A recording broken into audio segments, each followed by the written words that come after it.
मित्रों,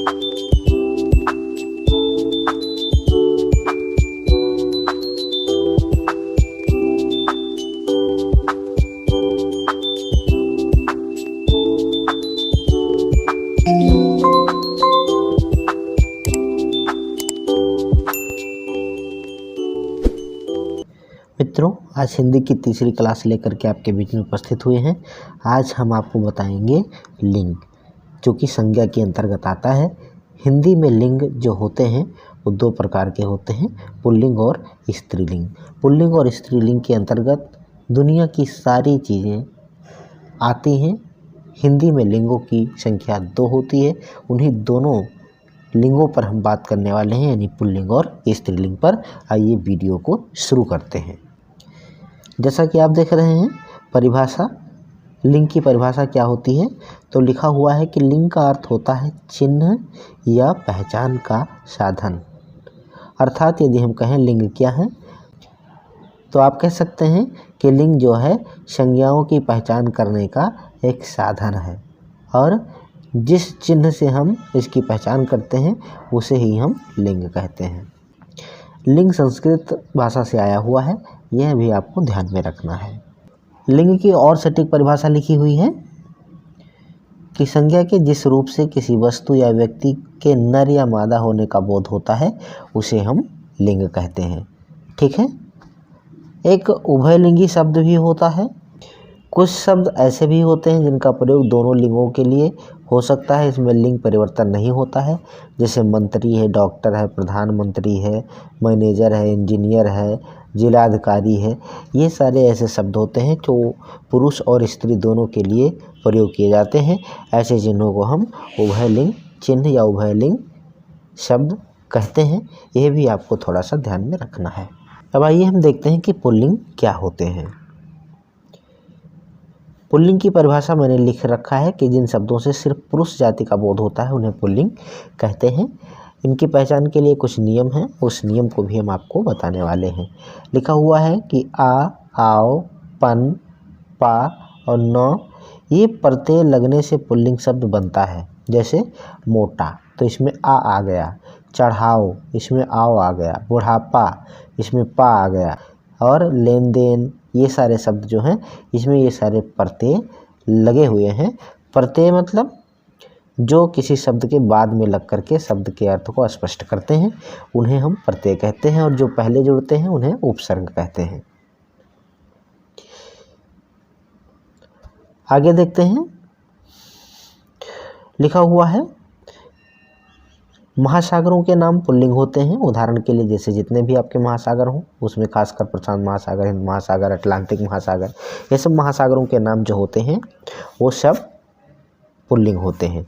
उसके अलावा यदि हम बात करें तो पर्वत, ग्रह आदि के नाम भी पुल्लिंग होते हैं। जैसे विंध्याचल, अरावली, हिमालय, सूर्य, चंद्रमा, मंगल, बुध, ये सब ग्रह जो हैं इनके नाम भी आपके पुल्लिंग होते हैं।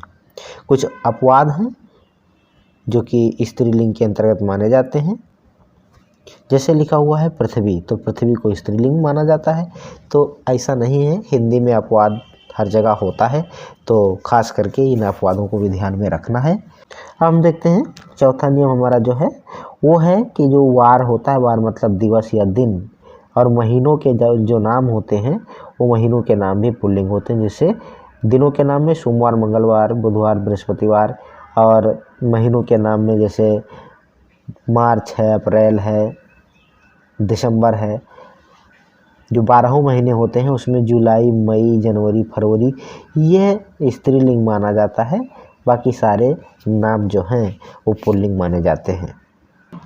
पांचवा नाम है पेड़ों के नाम पुल्लिंग होते हैं। जैसे पीपल, शीशम, चीड़, बरगद, ये सब पेड़ों के नाम हमारे पुल्लिंग में आएंगे। लेकिन कुछ ऐसे पेड़ हैं जिनको हम स्त्रीलिंग के अंतर्गत रखते हैं, जैसे है खजड़ी, इमली, लीची, नाशपाती, ये सब अपवाद के अंतर्गत जाएंगे।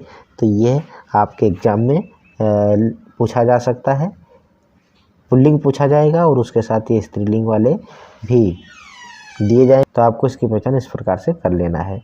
अगला है अनाजों के नाम पुल्लिंग होते हैं। जैसे गेहूँ, चावल, जौ, उड़द। मैंने अपवाद भी साथ साथ में समझाने की कोशिश किया है। जैसे ज्वार, सरसों, अरहर, मूंग, ये सब अपवाद हैं, ये स्त्रीलिंग के अंतर्गत जाते हैं, तो ये याद रखना। अगला है धातुओं के नाम एवं पदार्थों के नाम जो होते हैं वह सभी पुल्लिंग होते हैं, लेकिन इसके भी अपवाद हैं। हम अभी आपको अपवाद भी बताएंगे। अगर हम धातुओं और पदार्थों के नाम में देखें तो पीतल, सोना, लोहा, स्टील, दूध, दही, घी, मक्खन, पानी, पारा, शरबत, इत्र, सिरका, काढ़ा, तेल, ये सब के सब हमारे पुल्लिंग हैं। लेकिन अपवाद यदि हम देखेंगे तो अपवाद में जैसे छाछ है, चाय है, चांदी है, कॉफ़ी है, लस्सी है, स्याही है, शराब है, ये सब स्त्रीलिंग के अंतर्गत जाएगा। ये है अपवाद है। अब इसके बाद में हम रत्नों के नाम देखेंगे। रत्नों के नाम में भी अपवाद है, खासकर हम उदाहरण देखेंगे। हीरा, पन्ना, मणिक, पुखराज, मूंगा, मोती, ये सब के सब क्या हैं? रत्नों के नाम हैं। नौवा हम देखेंगे कुछ देह अवयव के नाम जो होते हैं वो भी हमारे पुल्लिंग होते हैं, जैसे माथा, दांत, हाथ, पैर, कान, नाक, तालू, नाखून, अंगूठा, मुंह, कंधा, ये सब पुल्लिंग के अंतर्गत जाएगा। आगे हम देखेंगे 10 नंबर कि दान, खाना, वाला आदि से अंत होने वाले शब्द हमेशा पुल्लिंग होते हैं, जैसे दवा, खाना, दूध, वाला, खान, दान, जेल, खाना। देखिए आखिरी में वाला, खाना जुड़ा हुआ है कि नहीं जुड़ा हुआ है, तो ये सारे शब्द भी हमारे पुल्लिंग होते हैं।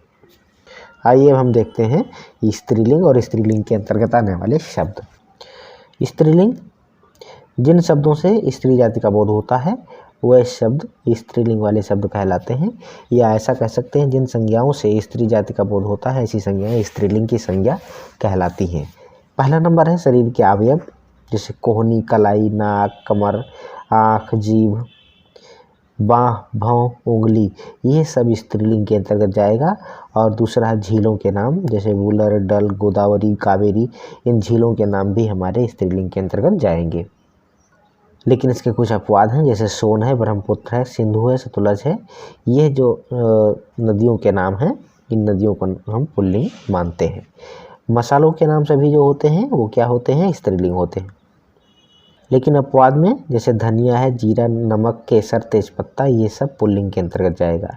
अब हम देखते हैं चौथा नंबर नियम, लिखा है भाषा, बोली और लिपियों के नाम भी स्त्रीलिंग होते हैं, ये भी आपको ध्यान में रखना है। अब मैं आपको बताने वाला हूँ कि कुछ शब्द ऐसे होते हैं जो सदैव पुल्लिंग होते हैं और कुछ शब्द ऐसे होते हैं जो सदैव स्त्रीलिंग होते हैं। उसके आगे नर या मादा लगा करके तब हम उसकी जाति की पहचान करते हैं। मैं उसको आपको दिखा रहा हूँ, जैसे लिखा हुआ है पुल्लिंग, इधर लिखा हुआ है स्त्रीलिंग, इधर मैंने सारे पुल्लिंग दे रखे हैं और इधर सारे स्त्रीलिंग दे रखे हैं। इसको हम देख लेते हैं, जैसे मगरमच्छ, तो मगरमच्छ जो है पुल्लिंग होगा। स्त्रीलिंग के लिए क्या करेंगे? मादा मगरमच्छ जोड़ेंगे। ऐसे नर छिपकली, और अगर स्त्रीलिंग की तरफ करना है तो सिर्फ छिपकली करेंगे। अगर खरगोश है तो यह पुल्लिंग होगा, अगर मादा खरगोश बताना है तो ये मादा लिखना पड़ेगा। ऐसे भालू पुल्लिंग है और मादा भालू बोलेंगे तो वो स्त्रीलिंग में जाएगा। यानी इनके आगे पीछे नर या मादा जो लगाना है वो लगाना पड़ेगा, तभी हम उसकी पहचान कर पाएंगे। ऐसे तमाम शब्द मैंने दे रखे हैं, खरगोश है, भालू है, नरमक्खी है, मच्छर है, गैंडा है, तो ये सब आपको नोट करके रखना है। तो इस वीडियो में मैंने आपको बताया स्त्रीलिंग और पुल्लिंग। आपको एक छोटी सी वीडियो में संक्षिप्त जानकारी मिल गई होगी। मुझे आशा है कि आप ऐसे शब्दों को रट लेंगे और आप अपने एग्ज़ाम में इसे बेहतर कर पाएंगे और हिंदी में आपके अच्छे मार्क्स आ पाएंगे। आपके उज्जवल भविष्य की कामना के साथ नमस्कार, जय हिंद, वंदे मातरम।